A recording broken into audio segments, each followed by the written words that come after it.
Comedian Chris Ramsay and wife Rosie have suffered a heartbreaking miscarriage just a week before they were planning on sharing the pregnancy news. Rosie, who married Chris in 2014, took to social media this morning to share the sad news that she had lost her unborn baby, describing the loss and trauma in a heartbreaking post. She uploaded a post that read, "There is a unique pain that comes from preparing a place in your heart for a child that never comes," alongside another picture of her in a hospital bed. In the caption, she wrote, "Apologies for our silence across our social medias this week. It's safe to say we've had a pretty SHY one. Last week we thought we would be sharing some lovely news with you all, but sadly that was not to be.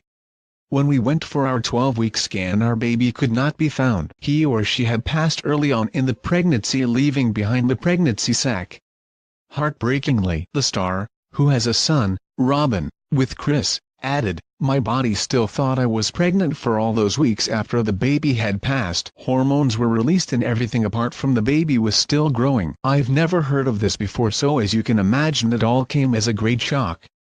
Detailing the trauma that still laid ahead for the couple, she went on, "Unfortunately it didn't all end there, as we were told I still needed to have a miscarriage to rid my body of the sac, placenta, etc. I was admitted into hospital a few days later to start the procedure. Cramping, vomiting, fainting, fever, really just not nice. It was awful. After 5 rounds of tablets over a course of 20 or so hours, the doctors told me it hadn't worked as effectively as they'd hoped. I was then taken to surgery to have everything removed. It is now finally all over."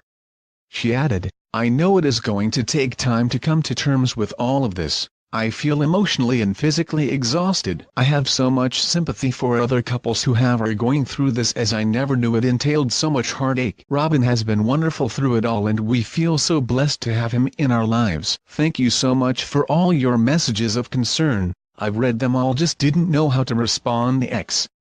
She then went on to admit that she was too worried to put her experience on social media. Rosie was inundated with comments from fans wishing her well and sharing their own experiences, but did to raise awareness and stop the subject being so taboo. Chris, 32, who is the host of The Chris Ramsay Show, shared her post and praised her, writing, "This it says it all. She's been a warrior."